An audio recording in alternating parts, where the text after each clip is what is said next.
لا حول ولا قوة إلا بالله العلي العظيم.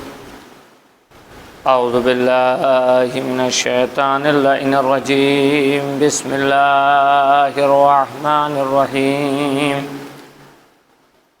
حسبنا الله ونعم الوكيل، نعم المولى ونعم النصير.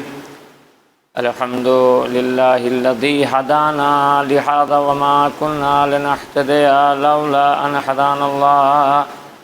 لقد جاءت رسل ربنا بالحق والصلاة والسلام وتحية والإكرام مولانا ومولى الكونين جد الحسن والحسين بالقاسم محمد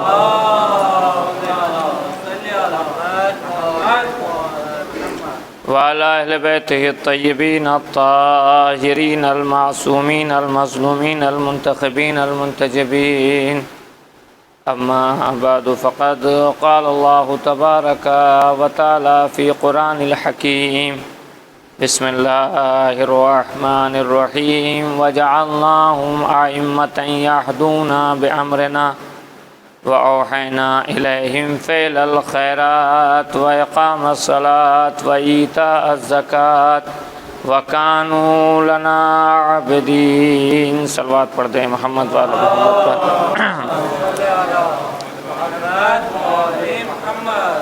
عزاداران حسین اور ماتمداران سید الشہداء، ماہ محرم کی آج 30 تاریخ مسلسل آپ حضرات بارگاہ سید الشہداء میں صلوات پڑھ دیں محمد وعلی محمد پر.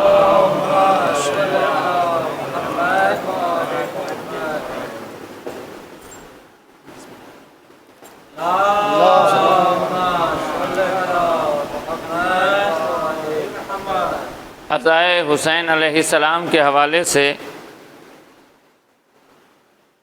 شرکت فرما کر حضرت فاطمہ زہرا کو ان کے لال کا پرسہ دینے کے لیے حاضر ہو رہے ہیں.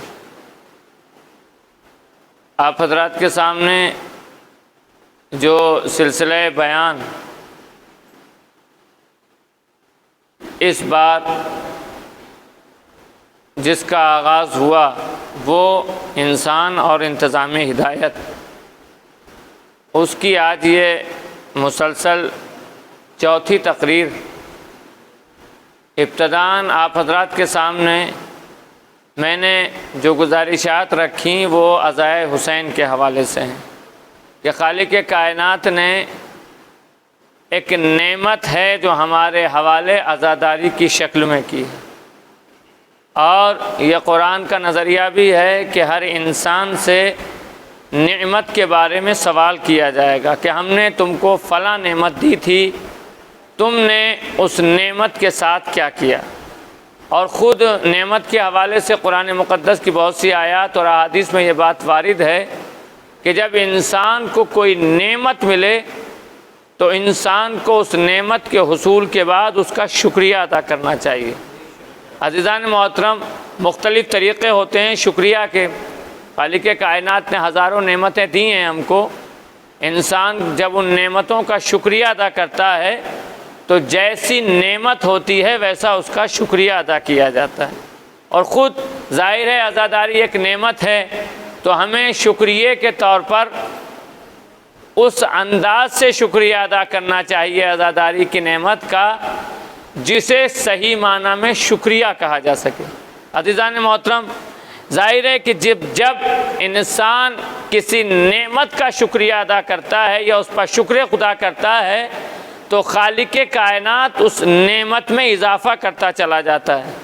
عزیزان محترم، عزاداری ایک نعمت ہے تو صرف اس کا شکریہ یہ ہے کہ فرش عزائے حسین تک آیا جائے، ذکر حسین کیا جائے، آنسو بہائے جائیں. عزیزو، یہ بھی شکریہ ہے اس نعمت کا، اور ظاہر ہے اس سے بڑا شرف ہمارے لیے ہو بھی نہیں سکتا، اس لیے کہ معصوم کی حدیث ہے جو حسین علیہ السلام پر روئے یا لوگوں کو رلائے یا رونے جیسی صورت بنائے، پروردگار اس کے لیے جنت کو واجب قرار دے دیتا ہے۔ یہ عزائے حسین کا ثواب ہے، مجلس حسین میں ثواب کا۔ مگر عزیزان محترم، معصوم اور ہماری زندگی کا مقصد صرف حصول ثواب ہی نہیں ہونا چاہیے۔ توجہ رکھیے گا عزیزان محترم، صرف حصول ثواب کے لیے عزاداری کریں عزیزان محترم ٹھیک ہے، جب عزاداری کریں گے تو ثواب بھی ملے گا، صرف مقصد حصول ثواب نہیں ہونا چاہیے، بلکہ ہماری عزاداری اور ہمارے شرکت عزاداری میں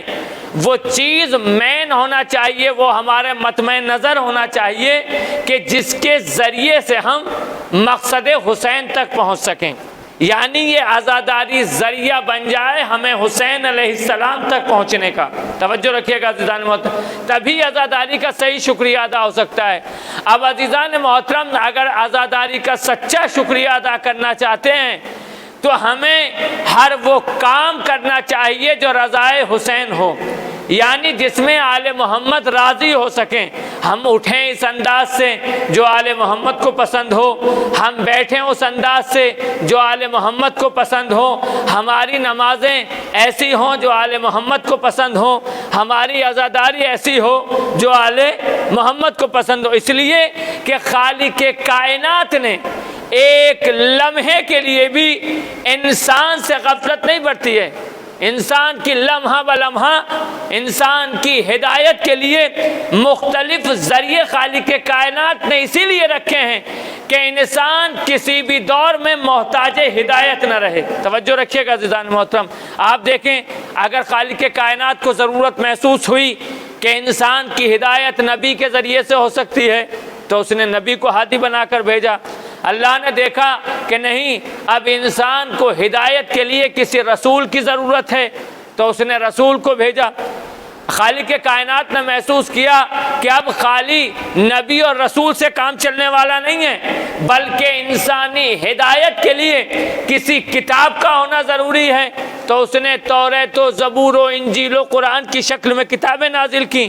سلسلہ آگے بڑھا، اگر اللہ نے محسوس کیا کہ انسان کو ہدایت کے لیے کسی امام کی ضرورت ہے تو خالق کائنات نے انسانی ہدایت کے لیے امام کو معین کیا۔ اور عزیزان محترم، ایک جگہ ارشاد فرمایا خالق کائنات نے، دیکھو ہم تمہیں ہدایت کا راستہ دکھا رہے ہیں مگر انسان کو مجبور نہیں بنایا۔ توجہ رکھیے گا، انسان کو مجبور نہیں بنایا۔ ایک نظریہ پایا جاتا ہے کہ صاحب انسان اپنے ہر فعل میں مجبور ہے، انسان اپنے آپ کچھ نہیں کرتا، جو اس کا پروردگار چاہتا ہے وہی کرتا ہے۔ عزیزان محترم، یہ ہمارا نظریہ نہیں ہے، اس لیے کہ اگر انسان وہی کرے جو پروردگار چاہتا ہے، یعنی انسان اپنے فعل میں مجبور ہے، یعنی میں اچھائی کر رہا ہوں تو یہ بھی اللہ کی طرف سے، میں اگر کوئی برائی کر رہا ہوں تو یہ بھی اللہ کی طرف سے۔ عزیزان محترم، اگر یہ چیز ہے تو یہ عدالت پروردگار کے خلاف ہے۔ توجہ رکھیے گا، عدالت الہیہ کے خلاف ہے، اس لیے کہ اگر انسان اپنے فعل میں مجبور ہو جائے، یعنی جو کچھ کرے، یعنی جو خدا چاہے وہی انسان عمل انجام دیتا ہے، تو پھر جنت و جہنم کا کوئی تصور نہیں رہ جاتا۔ بھائی برائی میں کر رہا ہوں اللہ کی وجہ سے، اچھائی کر رہا ہوں اللہ کی وجہ سے، پھر مجھے جنت و جہنم کا کوئی تصور باقی نہیں رہ سکتا۔ مگر خالق کائنات نے جنت و جہنم کی تخلیق کر کے انسان کو یہ پیغام دے دیا کہ دیکھو ہم نے تمہاری ہدایت کے لیے راستے معین کر دیے ہیں۔ قرآن مقدس میں ارشاد ہوا، بسم اللہ الرحمن الرحیم، سورہ دہر کی 3 آیت، انا ہدیناہ السبیل اما شاکرا و اما کفورا۔ انسان کو ہم نے سبیل کی ہدایت کر دی ہے، اب یہ انسان ہے، چاہے اس کو قبول کر کے شاکر بن جائے، چاہے اس راستے سے الگ ہٹ کے کفر کر کے کافر بن جائے۔ یعنی ہم نے ہدایت کے دونوں راستے انسان کے سامنے رکھے ہیں، چاہے ان راستوں پر چل کے اچھا انسان بن جائے، چاہے اس راستے کو چھوڑ کر برا انسان بن جائے۔ اور عزیزان محترم، یعنی خالق کائنات بتانا چاہتا ہے کہ تم ہدایت میں یا کسی بھی کام میں ہمارے محتاج نہیں ہو، مجبور نہیں ہو کہ تمہیں اچھائی کرنا ہے یا برائی کرنا ہے. یہی وجہ ہے. اور یہ نظریہ آیا کہاں سے عزیزو؟ یہ سب سے پہلے نظریہ آیا ہارون کے دور میں. اس وقت کے ایک بہت بڑے عالم دین جن کی آج بہت بڑے لوگ، بہت ساری تعداد میں لوگ ان کی اتباع کرتے ہیں، امام ابو حنیفہ. ان کا نظریہ یہ تھا کہ انسان اپنے فعل میں مجبور ہے، یعنی وہ کوئی کام خود سے نہیں کرتا ہے، نماز خود سے نہیں پڑھتا، گناہ خود سے نہیں کرتا، بلکہ اللہ کرواتا ہے تو وہ یہ کام کرتا ہے. تاریخ نے لکھا ایک دیوانہ ہے آل محمد کا جسے بہلول دانہ کہا جاتا ہے. توجہ رکھیے گا، دیکھیے کیسے ہدایت ہوتی ہے خالق کائنات کی. جناب بہلول ہیں، مسجد کے اندر امام ابو حنیفہ اپنے شاگردوں کو درس دے رہے تھے اور وہ اپنے اس نظریے پر یہ دلیلیں دے رہے تھے کہ دیکھو بندہ مجھے، انہوں نے ایک جملہ کہا کہ امام صادق کی 3 باتیں میری سمجھ میں نہیں آتی ہیں. توجہ رکھیے گا. کہا وہ صاحب وہ 3 باتیں کون سی ہیں؟ انہوں نے کہا پہلی بات تو وہ یہ کہتے ہیں کہ اللہ ہے، اگر کوئی چیز موجود ہے تو اسے دکھائی دینا چاہیے. توجہ رکھیے گا. اگر کوئی چیز وجود رکھتی ہے تو وہ آنکھوں سے دکھائی دینا چاہیے. توجہ رکھیے گا. اس کے بعد بندہ اپنے کام میں مختار نہیں ہے بلکہ محتاج ہے، یعنی وہ اپنا کام خود نہیں کرتا بلکہ جو اللہ کراتا ہے وہ انسان کرتا ہے. بس تاریخ نے لکھا جناب ابو حنیفہ، جناب بہلول دانہ نے جب یہ بات اس کی گفتگو سنی، انہوں نے وہیں سے ایک مٹی کا، اور دوسری چیز جو اس نے کہا کہ ایک میرے سمجھ میں یہ نہیں آتا کہ انسان جن یعنی شیطان کے لیے کہ شیطان جہنم میں جلے گا کیسے؟ اس لیے کہ شیطان آگ سے بنا ہے اور آگ کو جلا نہیں سکتی ہے. توجہ رکھیے گا. آگ کو جلا نہیں سکتی ہے. یہ 3 باتیں میری سمجھ میں نہیں آتی ہیں. جناب بہلول دانہ نے یہ بات سنی، وہیں سے ایک ڈھیلا اٹھایا اور اٹھانے کے بعد امام ابو حنیفہ کے مارا. جیسے ہی وہ ڈھیلا جناب ابو حنیفہ کی لگا تو ان کی آنکھ پہ جا کے لگا. فوراً ڈھیلا مار کر جناب بہلول دانہ نے بھاگنا شروع کر دیا. شاگردوں نے جناب بہلول دانہ کو پکڑ لیا. یہ واقعہ آپ کا سنا ہوا ہے، مگر میں بتانا چاہتا ہوں کہ انسان کو خالق کائنات نے ہر کام میں مجبور نہیں بنایا ہے بلکہ ہدایت کے معاملے میں آزاد چھوڑا ہے. یہ انسان کے لیے وہ ان کو پکڑ لیا گیا اور پکڑنے کے بعد ان کو جناب اس وقت کے بادشاہ کی خدمت میں لایا گیا. ایک مرتبہ امام ابو حنیفہ بھی آ گئے. بادشاہ نے کہا بہلول یہ تم نے کیا کیا؟ وہ اللہ کی راہ میں مسجد خدا میں بیٹھ کر اپنے شاگردوں کو دین کی تعلیم دے رہے تھے اور آپ نے اٹھایا اور ان کو ڈھیلا مار دیا. توجہ رکھیے گا. ایک مرتبہ جیسے ہی یہ بات کہی، فوراً بہلول دانہ نے کہا کہ میں نے تو ڈھیلا مارا نہیں ہے. توجہ رکھیے گا. میں نے تو ابو حنیفہ کا ڈھیلا مارا نہیں ہے. بس ایک مرتبہ جیسے یہ جملے کہے، امام ابو حنیفہ بگڑ گئے اور بگڑنے کے بعد کہا بادشاہ یہ انسان جھوٹ بول رہا ہے. آپ اتنے لوگوں سے پوچھ لو جن کے سامنے انہوں نے ڈھیلا مارا. ڈھیلا میرے اتنے شدید طریقے سے لگا کہ میری آنکھ میں، میرے چہرے پر درد محسوس ہو رہا ہے. بس ایک مرتبہ جیسے یہ 3 باتیں کہیں کہ انہوں نے میرے ڈھیلا مارا، میری شدت کے ساتھ درد ہو رہا ہے. جناب بہلول دانہ نے ایک جملہ کہا کہ بادشاہ سلامت، یہ ہو ہی نہیں سکتا، میں نے ان کے ڈھیلا نہیں مارا. کہا کیوں نہیں مارا؟ کہا ابو حنیفہ یہ کہتے ہیں کہ کوئی کام انسان خود سے نہیں کرتا بلکہ ہر کام اس کا خدا اس سے کراتا ہے، لہذا یہ ڈھیلا میں نے نہیں مارا ہے بلکہ اللہ نے مارا ہے. توجہ رکھیے گا. اللہ نے مارا ہے. کہا یہ کیسے ہو سکتا ہے؟ کہا یہ تمہارا ہی تو نظریہ ہے کہ انسان اپنے فعل میں مجبور ہوتا ہے، اپنے کام میں مجبور ہوتا ہے، لہذا یہ ڈھیلا میں نے نہیں بلکہ اللہ نے مارا ہے. عزیز و امام ابو حنیفہ سمجھ گئے کہ بہلول نے پوری پلاننگ کے ساتھ یہ کام کیا ہے. اور اس کے بعد آگے بڑھ کے جناب بہلول دانہ کہتے ہیں، اور اس کے بعد ابو حنیفہ یہ کہتے ہیں، ان کا ایک نظریہ یہ بھی ہے کہ اگر کوئی چیز ہے تو اس کو دکھائی دینا چاہیے. یہ کہتے ہیں میرے درد ہو رہا ہے. اگر ان کے درد ہو رہا ہے تو ابو حنیفہ دکھائیں کہ درد کہاں ہو رہا ہے. ایک مرتبہ ابو حنیفہ نے بگڑ کے کہا بہلول کیسی باتیں کرتے ہو, درد بھی کوئی دکھائی دینے والی چیز ہے. کہا ابو حنیفہ تمہارا ہی تو نظریہ ہے کہ اگر کوئی چیز ہے تو اسے دکھائی دینا چاہیے. توجہ رکھیے گا.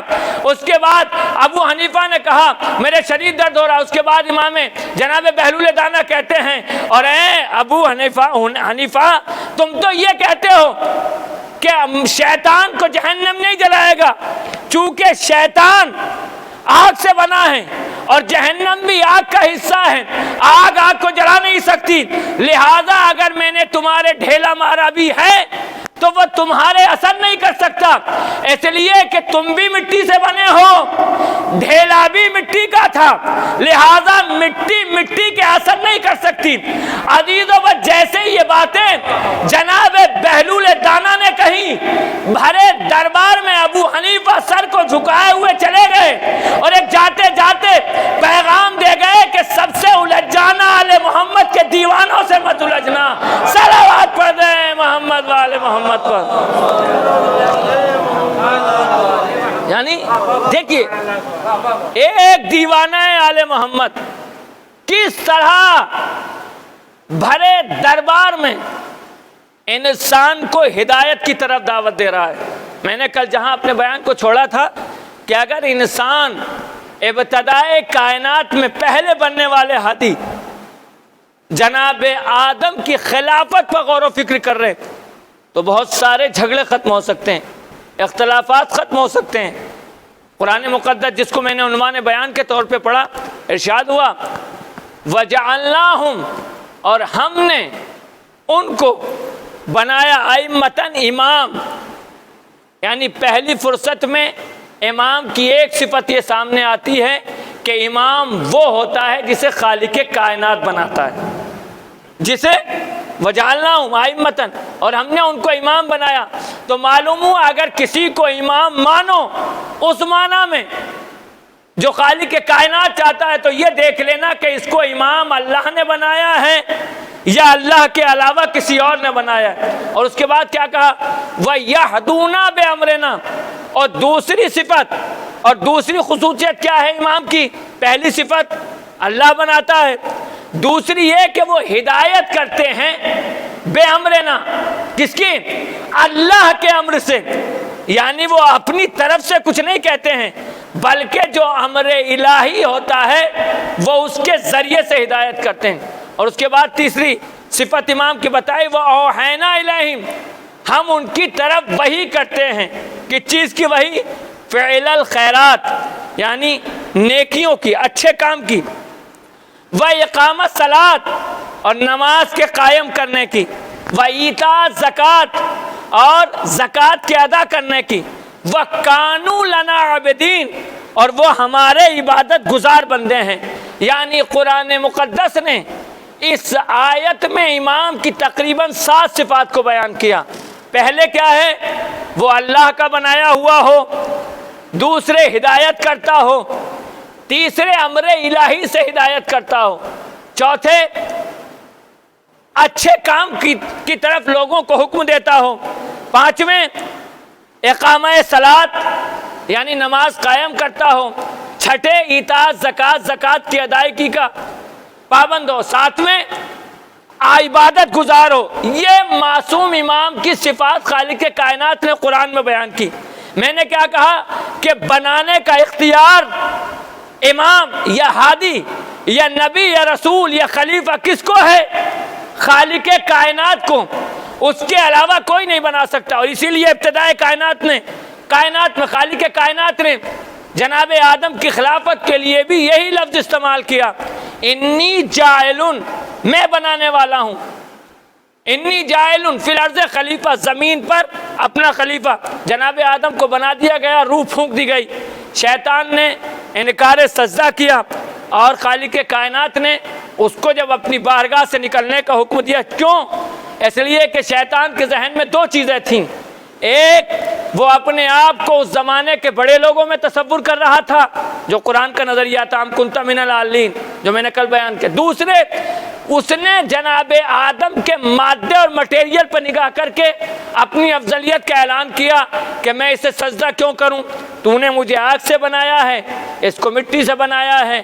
آگ چونکہ مٹی کو جلا دیتی ہے لہٰذا آگ افضل ہوئی اور مٹی مفضول, لہٰذا افضل ہوتے ہوئے مفضول کو سجدہ نہیں ہو سکتا. دو چیزیں جیسے اس نے کہیں, فوراً خالق کائنات کی نگاہ غضب نے شیطان پر لعنت کی اور کہا نکل جا میری بارگاہ سے, قیامت تک تجھ پر لعنتیں ہی لعنتیں ہیں. اب جیسے ہی شیطان نے دیکھا کہ اب جانے والے ہیں, غضب الہی کا شکار ہوا, اپنی گزشتہ عبادتوں کی جزا کے طور پر اس نے پروردگار سے کہا پروردگار مجھے قیامت تک کی زندگی دے. خالق کائنات نے قیامت تک کی تو نہیں بلکہ قرآن نے لکھا وقت معلوم تک کی شیطان کو مہلت دی. شیطان کو جیسے ہی مہلت ملی تو فوراً شیطان نے کہا پروردگار تیرے عزت و جلال کی قسم تیرے راستے سے لوگوں کو بہکاؤں گا, توجہ رکھیے گا, تیرے راستے سے لوگوں کو بھٹکاؤں گا, بہکاؤں گا. یہ گفتگو ہو کہاں رہی ہے؟ آسمان پر. کس موقع پر؟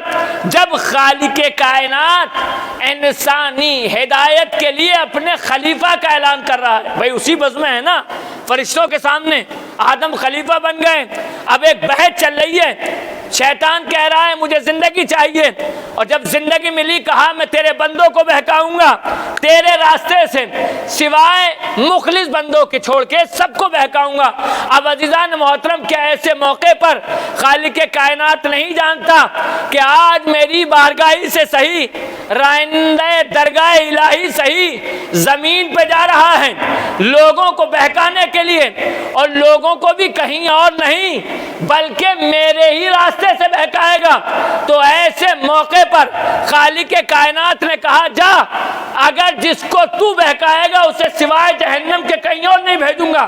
مگر خالق کائنات نے تنہا نہیں چھوڑا کہ اگر شیطان بہکانے کے لیے ہے تو ہم نبیوں کا سلسلہ جاری کریں گے, رسولوں کا سلسلہ بھیجیں گے, کتابیں نازل کریں گے تاکہ انسان محتاج ہدایت نہ رہے, تاکہ انسان محتاج ہدایت نہ رہے. اور عزیزان محترم شیطان بھی وہاں سے بڑے کر و فر کے ساتھ یہ کہتا ہوا اعلان کر کے چلا کہ سب کو بہکاؤں گا مگر تیرے مخلص بندوں کو نہیں بہکاؤں گا. اور عزیزو قرآن بھی ہم سے یہی مطالبہ کرتا ہے, اگر بندہ بننا ہے تو مخلص بنو. عزیزو مخلص بنتا کب ہے؟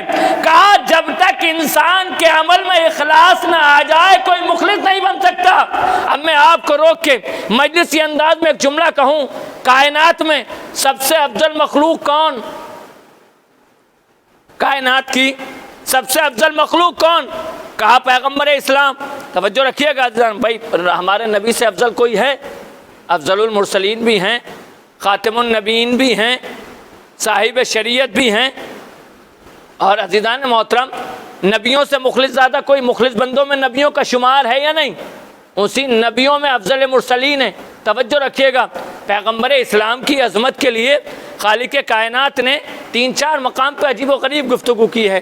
ذات پیغمبر کے حوالے سے ارشاد فرمایا وما محمد الا رسول, محمد کچھ نہیں ہے سوائے رسول کے. میں ایک عجیب و غریب نظریہ ہے نا, میں اس نظریے کے حوالے سے گفتگو کرنا چاہ رہا ہوں. شیطان چلا ہے کائنات میں, بہکانے والے لوگوں میں کوئی شیطان سے بڑا ہے؟ جتنے بہکانے والے ہیں وہ سب شیطان کے چیلے ہیں. سب سے بڑا بہکانے والا کون؟ توجہ رکھیے گا, بولتے رہیے گا, سب سے بڑا بہکانے والا کون؟ بھائی شیطان سے بڑا تو کوئی گمراہ کرنے والا نہیں ہے. عزیزان محترم اتنا بڑا گمراہ کرنے والا ہے ترک اولا ہی صحیح, اس نے نبیوں کو بھی اپنے جال میں پھنسا لیا. بعنوان ترک اولا ہی صحیح, یعنی جس نے نبیوں کو بھی بہکانے کی کوشش کی ہو اسے شیطان کہتے ہیں. اس سے بڑا تو کوئی نہیں ہے. مگر شیطان جب بارگاہ الہی سے چلا یہ کہتا ہوا چلا کہ سب کو بہکاؤں گا, سب کو بہکاؤں گا الا عبادک المخلصون, سوائے ان بندوں کے جو تیرے مخلص ہیں. یعنی شیطان کیا کہہ رہا ہے؟ سب کو بہکا لوں گا۔ اس میں دیکھیے عجیب و غریب ہے، اس نے کیا کہا؟ سب کو بہکاؤں گا تیرے بندوں میں سے، یہ نہیں کہا کہ نبیوں کو نہیں بہکاؤں گا، ورنہ یہ کہہ سکتا تھا سب کو بہکا لوں گا سوائے نبیوں کے، یہ بھی کہہ سکتا تھا سب کو بہکا لوں گا سوائے رسولوں کے، توجہ رکھیے گا، یہ بھی کہہ سکتا تھا سب کو بہکا لوں گا اماموں کے، یہ بھی کہہ سکتا تھا سب کو بہکا لوں گا رسولوں کے، نہیں، بلکہ ایک لفظ استعمال کی، الا عبادک المخلصون، یعنی سوائے مخلص کے، جو بھی مخلص ہوگا اس کو نہیں بہکا سکتا۔ میں آپ سے ایک سوال کر رہا ہوں، کائنات کا افضل ترین انسان کون ہے؟ اپنی بارگاہ پروردگار میں ہمارے نبی سے زیادہ کوئی افضل نہیں ہے، جن کے لیے قرآن نے کیا کہا ذات پیغمبر کے حوالے سے؟ وما محمد الا رسول، محمد کچھ نہیں ہے سوائے رسول کے، یہ ذات پیغمبر ہے۔ جب رسول کی زبان کی بات آئی، قول کی بات آئی، تو قرآن نے سورہ والنجم میں آواز دی، بسم اللہ الرحمن الرحیم، وما ینطق عن الہوی ان ہوا الا وحی یوحی، ہمارا حبیب کوئی کام ہی نہیں، بولتا ہی نہیں ہے جب تک وحی الہی اس پر نہ آ جائے۔ تو معلوم ہوا پیغمبر کی ذات رسول، پیغمبر کی زبان وحی الہی کی پابند۔ اس کے بعد اب پیغمبر کے عمل کے لیے قرآن نے ارشاد فرمایا، بسم اللہ الرحمن الرحیم، وما رمیتا اذ رمیتا ولکن اللہ رما، اے میرے حبیب یہ کنکریاں آپ نے نہیں پھینکی ہیں بلکہ یہ کنکریاں تمہارے پروردگار نے پھینکی ہیں۔ توجہ رکھیے گا، اللہ نے پھینکی ہیں۔ کیا مطلب؟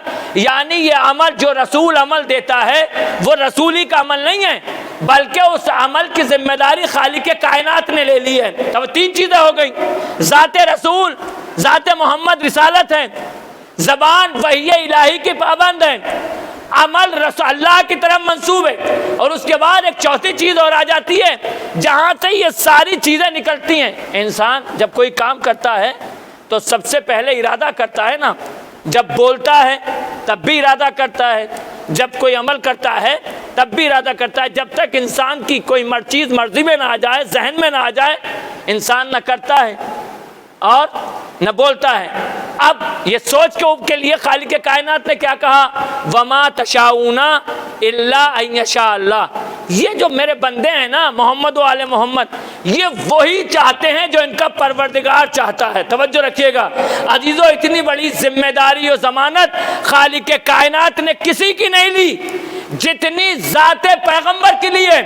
یعنی اگر ذات کے اعتبار سے دیکھنا ہے تو رسول، زبان کے اعتبار سے دیکھنا ہے تو وحی الہی کی پابند، عمل کے اعتبار سے دیکھنا ہے تو ان کا عمل ہمارا عمل، ان کی خواہشات کو دیکھنا ہے تو وہی چاہتے ہیں جو ہم چاہتے ہیں۔ عزیزوں، کیا کائنات میں پیغمبر سے بڑا کوئی مخلص ہو سکتا ہے؟ توجہ رکھیے گا، کہا نہیں ہو سکتا۔ اب میں ایک جملہ کہہ دوں عزیزوں، آج ایک نظریہ پایا جاتا ہے کہ کبھی کبھی پیغمبر کے اوپر بھی نعوذ باللہ شیطان سوار ہو جاتا تھا، یعنی آپ سے بھی غلطی ہو سکتی تھی۔ عزیزان محترم، پیغمبر شیطان نے کیا کہا کہ سب کو بہکا لوں گا، مخلص کو نہیں بہکاؤں گا، نبی سے بڑا مخلص کوئی نہیں۔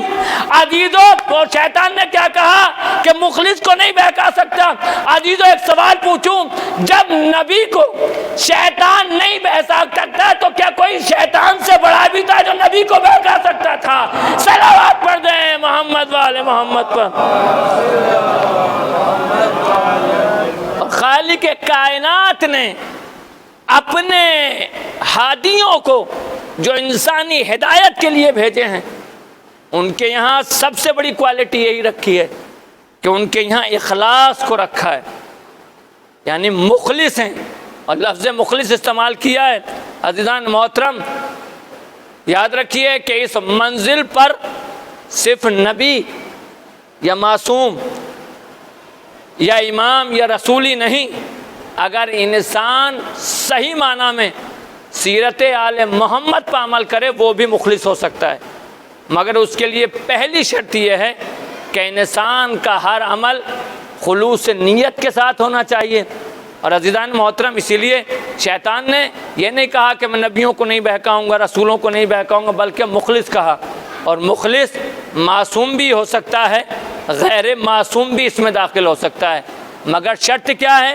یہی وجہ ہے جب ہم آل محمد کے یہاں دیکھتے ہیں بعض کردار ایسے نظر آتے ہیں عزیزان محترم، اگر ان کی ظاہری حیات کا مطالعہ کیا جائے تو عصمت سے قریب نظر آتے ہیں، مقام عصمت کے قریب نظر آتے ہیں۔ آپ دیکھیں جناب عباس کی زندگی، جناب شہزادی جناب زینب اولیاء مقام کی زندگی، یعنی زندگی میں اگر آپ ڈھونڈنا بھی چاہیں تو ترک اولا بھی شاید نظر نہیں آئے، گناہ تو بہت دور کی بات ہے، مقام عصمت پہ تو فائز ہے نہیں بھائی، جناب عباس یا جناب زینب کبریٰ معصوم نہیں ہیں، مگر عزیزان محترم کردار آل محمد کی سیرت کو ایسا اپنایا ہے کہ عزیزان محترم معصوم نہ ہوتے ہوئے بھی معصوم نظر آتے ہیں، معصوم صفت نظر آتے ہیں۔ یہ کس وجہ سے؟ اس لیے کہ اپنے اندر اتنا اخلاص پیدا کرتے چلے گئے، اتنے مخلص ہوتے چلے گئے خالق کائنات کے لیے کہ عزیزان محترم شیطان دور ہوتا چلا گیا۔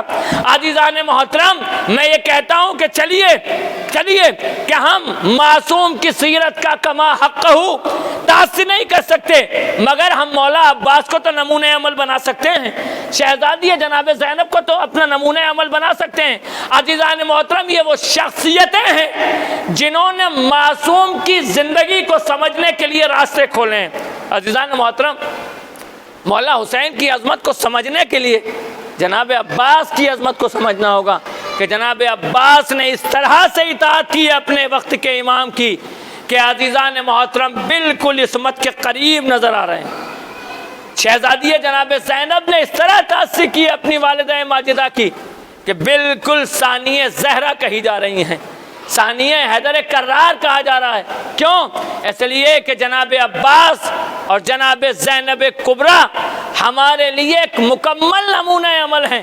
عزیزان محترم خالق کائنات نے انسانی ہدایت کے لیے ہر زاویے سے اس کی ہدایت کا انتظام کیا، یہ لطف پروردگار تھا، یہ نعمت الہی تھی۔ عزیزو ہمیں مقام شکر کے طور پر جہاں ائمہ معصومین کا شکر گزار ہونا چاہیے، وہیں ان ذوات مقدسہ کا بھی شکریہ ادا کرنا چاہیے کہ جنہوں نے مقام عصمت کو سمجھنے کے لیے ہمارے لیے راستے کھولے ہیں۔ عزیزو شہدائے کربلا اور کربلا کے شہید دیکھیے، شعراء کہتے ہیں اور ظاہر حقیقت ہے کہ کربلا کے میدان میں صرف ایک حسین نہیں تھا بلکہ 72 کے 72 اپنے عزم حسین نظر آ رہے تھے۔ کیا مطلب؟ یعنی حسین علیہ السلام کی اطاعت کے سانچے میں ایسے ڈھل گئے تھے کہ جس طرح حسین چاہتے تھے کہ میں رضا الہی کے طور پر اپنی جان کو قربان کر دوں، وہی جذبہ جناب حبیب ابن مظاہر کے یہاں بھی تھا، اور عزیزو وہی جذبہ جناب علی اصغر کے یہاں بھی تھا، وہی جذبہ جناب قاسم کے یہاں بھی تھا۔ آپ دیکھیں تاریخ کربلا میں بڑے خوبصورت ترین جواب ملتے ہیں، ایسی مثالیں دنیا میں کہیں نہیں ملیں گی۔ آپ تصور کر سکتے ہیں ایک 13 سالہ نوجوان سے یہ سوال کیا جائے اور وقت کا امام سوال کرے، توجہ رکھیے، وقت کا امام سوال کرے، اے میرے بیٹا قاسم یہ بتاؤ کہ تمہارے نزدیک موت کیسی ہے؟ سوال ہے قاسم تمہارے نزدیک موت کیسی ہے؟ تو جناب قاسم نے ایک جواب دیا، پروردگار اے میرے چچا، اے میرے امو، اے میرے امام، میرے نزدیک موت شہد سے زیادہ شیریں ہے۔ کائنات میں یہ بتائیے اس سے اچھا جواب ہو سکتا ہے موت کے لیے؟ اس سے اچھا جواب کائنات میں ہو سکتا ہے؟ اور ایسے مرحلے پر جہاں چاروں طرف سے تلواروں نیزوں نے ڈھیر رکھا ہو، ایسے عالم میں جناب قاسم 13 سال کی عمر ہے، کہا میرے نزدیک موت شہد سے زیادہ شیریں ہے۔ عزیزو اس سے خوبصورت جواب نہیں ہو سکتا۔ کیوں؟ اس لیے کہ قاسم کے اندر خلوص اتنا اتر گیا ہے کہ عزیزان محترم رضا الہی چاہنے کے لیے اب اپنی زندگی کو کچھ نہیں سمجھ رہے ہیں، اور کہا میرے نزدیک موت ہے۔ عزیزو یہ حسین کی تربیت کا نتیجہ تھا، اور عزیزو ہم بھی اسی حسین سے وابستہ ہیں، ہمارے سامنے بھی کربلا ہے۔ یاد رکھیے کہ ہماری بھی ذمہ داریاں ہیں، مگر شرط ہے کہ ہمارے اندر بھی اخلاص ہونا چاہیے۔ عزیزو یاد رکھنا، جو خدا کی راہ میں اپنے آپ کو کسی بھی عنوان سے تیار کر لیتا ہے، پھر خالق کائنات ان منازل اور مناطب تک پہنچا دیتا ہے کہ پھر انسان تصور نہیں کر سکتا۔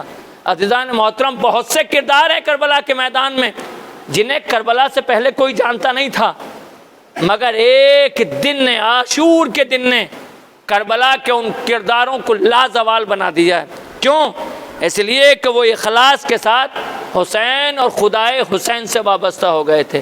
اور یاد رکھیے عزیزان محترم، اگر کوئی آج بھی اخلاص کے ساتھ حسین اور رضائے حسین اور مقصد حسین سے وابستہ ہو جائے تو خدائے حسین اسے بھی لازوال بنا دیتا ہے۔ آج دیکھیں ہمارے سماج و معاشرے سے ان گنت لوگ چلے گئے جن کا کوئی نام لینے والا بھی نہیں ہے، جنہیں کوئی جانتا بھی نہیں ہے۔ بڑے بڑے سرمایہ گزار تھے، بڑے بڑے مالدار تھے، بڑے بڑے منصب والے تھے، مگر یاد رکھیے ہمارے سماج و معاشرے میں صرف وہی انسان زندہ ہے جس نے کسی نہ کسی حوالے سے حسین اور رضائے حسین کی خدمت کی ہے، چاہے وہ امام باڑے کی تعمیر ہو، چاہے وہ مقصد حسین مسجد کی تعمیر ہو، یا کسی انجمن کی تعمیر ہو، چاہے وہ کسی دینی ادارے کی تعمیر ہو۔ ہزاروں سینکڑوں سال گزر گئے، اپنی زندگی میں کوئی مدرسہ بنا دیا، وہ مدرسہ ہے تو وہ انسان بھی زندہ ہے۔ اپنی زندگی میں کوئی مسجد تعمیر کر دی، عزیزوں وہ مسجد ہے تو وہ انسان زندہ ہے، ورنہ اس عہد کے کتنے بڑے سرمایہ گزار چلے گئے، آج کوئی یاد نہیں رہنے والا، کوئی یاد رکھنے والا نہیں ہے۔ عزیزو یاد رکھیے، یاد بھی اسی کو رکھا جاتا ہے جو اخلاص کے ساتھ حسین اور رضائے حسین یہ خدمت دین کے لیے اپنی زندگی کو وقف کر دیتا ہے۔ ہمارے لیے آج مواقع ہیں کہ اگر ہماری ضرورت ہے دین اور دینی اداروں کو تو ہمیں اپنی بساط بھر کوشش کرنا چاہیے اور وابستہ ہونا چاہیے ان دینی اداروں سے جنہیں آپ کی ضرورت ہے۔ یاد رکھیے سال بھر میں بہت سے لوگ مرتے ہیں ہمارے سماج و معاشرے میں، اور پچھلے دنوں میں بہت سے لوگ چلے گئے، مگر آج ان دنوں میں انہی کو یاد کیا جا رہا ہے جو کسی نہ کسی حوالے سے عزائے حسین سے جڑے تھے۔ معلوم ہوا کوئی نوحہ خاں تھا، جیسے ہی مجلس حسین ہوگی کہا صاحب فلاں نوحہ خاں تھا، آج ہمارے درمیان میں نہیں۔ جانے والے تو بہت سے ہیں، کوئی مرثیہ خاں چلا گیا، جیسے ہی مجلس حسین ہوئی ابضا خانے میں آئے کہ صاحب فلاں مرثیہ خاں چلا گیا۔ کوئی ذاکر حسین تھا، جیسے ہی ممبر کی طرف نگاہ گئی کہا صاحب پچھلے سال یہاں فلاں صاحب پڑھ رہے تھے۔ کیوں؟ یعنی وہ وابستہ تھے حسین علیہ السلام سے، جانے کے بعد ان کا ذکر موجود رہتا ہے۔ اسی طرح جو تعمیرات کر جاتے ہیں، ان عزا خانوں کی جو خدمت کر جاتے ہیں، جو مسجدوں کی خدمت کر جاتے ہیں، وہ کسی نہ کسی حوالے سے جب انسان ان مراکز کی طرح متوجہ ہوتا ہے تو لوگ ان کو یاد کرتے ہیں۔ لہذا مجھے یہاں کے کچھ ذمہ دار افراد نے یہ مجھ سے گزارش کی کہ آپ مولانا لوگوں سے ذرا سا کہیں کہ یہاں بھی جو اپنی خدمات انجام دینا چاہتے ہیں کسی بھی حوالے سے، دامیں درہمیں سخنیں، وہ آئیں اور آگے بڑھ کے عزائے حسین میں اپنی خدمت کو انجام دیں۔ لہذا آپ حضرات سے بہرحال ان کی فرمائش پر میں گزارش کر رہا ہوں۔ بہت زیادہ مجھے یہاں کے لوکل معاملات کا اندازہ نہیں ہے، چونکہ ایک مہمان کی حیثیت سے آپ حضرات کے درمیان میں ہوں، مگر ظاہر ہے کچھ لوگوں نے کہا ہے تو آپ بھی آئیں۔ اور یاد رکھیے امام حسین علیہ السلام کسی کے قرضے کو اپنے ذمہ نہیں رکھتے ہیں، اس سے دگنا چگنا واپس کر دیتے ہیں۔ توجہ رکھیے گا، چونکہ قرآن مجید نے کہا ہے جو اللہ کی راہ میں 1 درہم خرچ کرتا ہے اللہ 10 گنا اس کو زیادہ دیتا ہے۔ اور خود قرآن مجید کا نظریہ ہے وَمَن يَعْمَلْ مِثْقَالَ ذَرَّةٍ خَيْرًا يَرَهُ، جو انسان ذرہ برابر نیکی کرے گا وہ اس کو ضرور دیکھے گا۔ یاد رکھیے گا عزیزان محترم، اس اخلاص کے ساتھ نیکی انجام دیں کہ آپ لوگوں کے دکھاوے کے لیے نہیں بلکہ خدا کو خوش کرنے کے لیے نیکی انجام دے رہے ہیں۔ عزیزان محترم یہی وجہ ہے کہ شہید بہت ہوئے ہیں، لوگ بہت قتل ہوئے ہیں، مگر جو مرتبہ کربلا کے شہداء کو ملا ہے وہ ان کے اخلاص عمل کی وجہ سے تھا۔ عزیزو جنت میں مقام دیکھنے کے باوجود انہیں شہادت کی تمنا تھی۔ عزیزو وہ صرف جنت نہیں چاہ رہے تھے بلکہ رضائے پروردگار کے لیے اللہ کی راہ میں قربان ہو رہے تھے۔ اور عزیزو خالق کائنات نے بھی آخر شہید اعظم جب حسین نے شہید کو آواز دی تو یہی کہتے ہوئے اے میرے نفس مطمئنہ پلٹا میرے رب کی طرف، اس لیے کہ اب تیرا رب تجھ سے راضی ہو گیا ہے، تو بھی اپنے رب سے راضی ہو جا۔ کربلا ہمیں دعوت اخلاص دیتی ہے، کربلا ہمیں دعوت عمل دیتی ہے۔ صرف زبان سے حسین حسین کرنے کا نام کربلا نہیں ہے، بلکہ ہماری زندگی میں کربلا ہونا چاہیے۔ ہم جو دعا کرتے ہیں نا، یا لیتنی کنت معکم فافوز معکم، کاش میں بھی کربلا کے میدان میں ہوتا۔ عزیزو، کربلا زبانی دعوے کا نام نہیں ہے، بلکہ عملی امور انجام دینے کا نام کربلا ہے۔ صرف دعویٰ حسین کر لینا ہم بھی کربلا میں ہوتے نہیں، بلکہ اگر عصر حاضر میں بھی کربلائیں ہیں، آپ دیکھیں پورے سماج و معاشرے میں حسین علیہ السلام دین کی ضرورت ہی کے لیے تو نکلے تھے۔ اگر دینی ضرورتیں آج ہیں، کسی دینی بھائی کو ضرورت ہے، اس کی مدد کرنا یہ درس کربلا ہے۔ کسی مسجد امام باڑے کو آپ کی ضرورت ہے، وہاں خدمت انجام دینا یہ کربلا ہے۔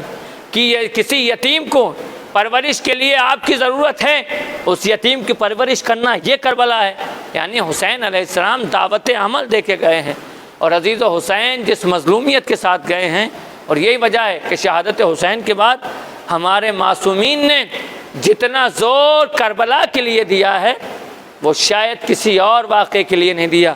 بلکہ امام سے کسی نے سوال کیا، مولا آپ کربلا کے لیے بڑا زور دیتے ہیں، تو امام نے کہا کہ ہم نہیں چاہتے کہ یہ کربلا غدیر بن جائے۔ سائل نے سوال کیا، کیا مطلب؟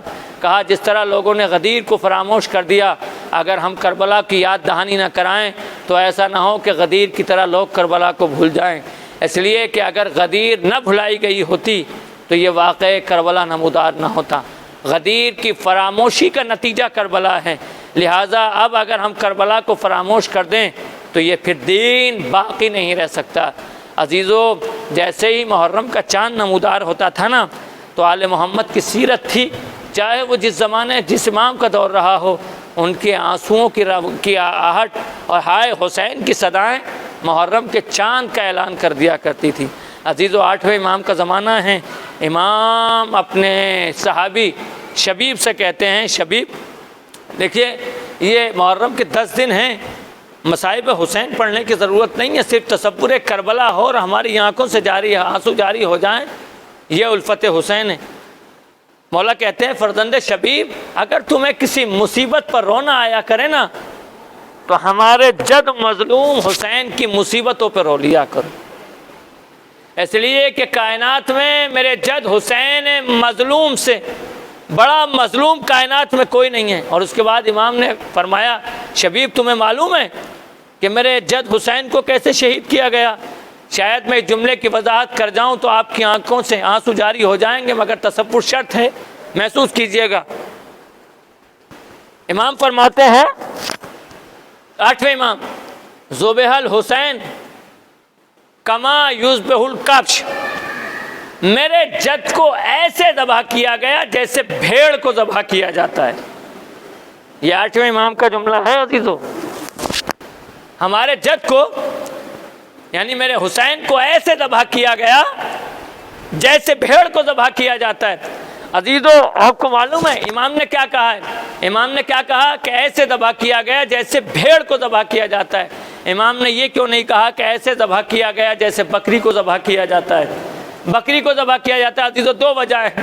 تاریخ نے لکھا ہے بھیڑ کے لیے بہت سے لفظ استعمال ہوتے ہیں، مگر کبش اس جنگلی بھیڑ کو کہتے ہیں، اس بھیڑ کو کہتے ہیں کہ عرب کے اندر دورہ جاہلیت میں، محسوس کیجئے گا، دورہ جاہلیت میں ایک طریقہ تھا کہ سماج و معاشرے کے 4 5 7 8 لوگ مل کر 1 سال تک ایک بھیڑ کی پرورش کیا کرتے تھے، اس کو دانا پانی اس کو کھلایا کرتے تھے۔ جب وہ بھیڑ 1 سال کی ہو جایا کرتی تھی تو تاریخ نے لکھا ہے کہ اس بھیڑ کو لاتے تھے، اور لانے کے بعد اس کو ایک دائرے کے اندر رکھ دیا کرتے تھے، ایک دائرے کے اندر اس کو سمجھ لیجیے قید کر دیا کرتے تھے، باندھ دیا کرتے تھے، اور اس کے بعد چاروں طرف سے بیٹھ جایا کرتے تھے۔ وہ 5 7 9 10 افراد جنہوں نے سال بھر مل کر اس بھیڑ کو پالا اور پوسا تھا، غذا دی تھی، اس کے بعد وہ ہتھیاروں کو نکالتے تھے، جس کے ہاتھ میں جو ہتھیار ہوتا تھا نا، کوئی تیر مارتا تھا، کوئی نیزہ مارتا تھا، کوئی تلوار کا وار کرتا تھا، یعنی اس کبش کو اس انداز سے، توجہ رکھیے گا، اس انداز سے اس پہ حملہ کرتے تو، اور ایک منزل وہ آتی تھی کہ وہ بھیڑ اس دنیا سے چلی جاتی تھی۔ عزیزو، آپ نے محسوس نہیں کیا میرے امام نے کیا کہا کہ میرے جد حسین کو ایسے ذبح کیا گیا جیسے دور جاہلیت میں بھیڑ کو ذبح کیا جاتا تھا۔ عزادارو، کربلا کے میدان میں آپ نے دیکھا کہ چند فاصلے سے جناب زینب دلہ زینبیہ سے دیکھ رہی ہیں، حسین کو گھیر لیا گیا ہے، ظالم ہے۔ عزیزو، کیفیت کیا ہے؟ جس کے ہاتھ میں نیزہ ہے وہ نیزہ مار رہا ہے، جس پہ تلوار ہے وہ تلوار مار رہا ہے۔ عزیزو، جس کے ہاتھ میں تیر ہے وہ تیر مار رہا ہے۔ تاریخ نے لکھا جس پہ کوئی ہتھیار نہیں تھا وہ جھولیوں سے نکال کے پتھر حسین کی طرف پھینک رہا تھا۔ عزادارو، یہ پہلی کیفیت ہے، یعنی حسین، امام نے فرمایا ایسے میرے جد کو شہید کیا گیا جیسے بھیڑ کو شہید کیا جاتا ہے۔ اور عزیزو یاد رکھیے، امام نے یہ نہیں کہا کہ ایسے ذبح کیا گیا جیسے بکری کو، اس لیے کہ بکری بڑی آسانی کے ساتھ ذبح ہو جاتی ہے، جو لوگ اس منظر کو جانتے ہیں بہت آسانی سے ذبح ہو جاتی ہے، مگر بھیڑ اتنی آسانی سے ذبح نہیں ہوتی۔ تاریخ نے بڑا منظر، عجیب و غریب منظر لکھا ہے، جناب زینب ہیں، دلہ زینبیہ پہ کھڑی ہیں، حسین نرغہ ادا میں ہیں، شم حسین کی پشت پر سوار ہے، شمر چاہتا ہے کہ حسین کو ذبح کر لے، مگر شمر ناکامیاب ہو گیا، اور ناکامیابی کے عالم میں شمر واپس آیا، فوراً سنان گیا اور نیزہ لے کر سنان آگے گیا، اور اس نے جانے کے بعد حسین کے حلق میں اس نیزے کو ڈالا۔ میں نے کہا نا کہ بکری بڑی آسانی سے ذبح ہو جاتی ہے، بھیڑ اتنی آسانی سے نہیں۔ امام نے تشبیہ دی ہے میرے جد کو ایسے ذبح کیا گیا ہے جیسے بھیڑ کو ذبح کیا جاتا ہے۔ تاریخ نے لکھا ہے کہ سنان آگے بڑھا، جانے کے بعد اس نے وہ نیزہ حسین کے گلے میں ڈالا، اور ڈالنے کے بعد اس کو گھما دیا، اور گھمانے کے بعد کھینچ لیا، مگر ابھی بھی حسین کا گلا اتنا خشک تھا کہ حسین صحیح طرح سے ذبح نہ ہو سکے۔ عزیزو، سنان واپس آ گیا، شمر واپس گیا ہے، اور اب عزیزو اب جو شمر واپس گیا ہے تو تیزدار خنجر نہیں تھا، بلکہ پہلے شمر نے اپنے خنجر کو ایک پتھر کے اوپر مار کر اس کو کند کر لیا تھا۔ اب عزیز و شمر نے حسین کے گلے کو اس طرح سے نہیں بلکہ ضرب مارنا شروع کی۔ عزیز و پہلی ضرب لگی، حسین نے اپنے پروردگار کو یاد کیا، دوسری ضرب لگی، حسین نے اپنے باپ نانا کو یاد کیا، کبھی یا جدہ، کبھی یا رسول اللہ، کبھی یا امہ، کبھی یا اخی۔ اب جو حسین کے آخری ضرب لگی، آواز آئی بسم اللہ و باللہ، انا للہ و انا الیہ راجعون، الا لعنۃ اللہ علی قوم الظالمین، سیعلم الذین ظلموا ای منقلب ینقلبون ماتم حسین۔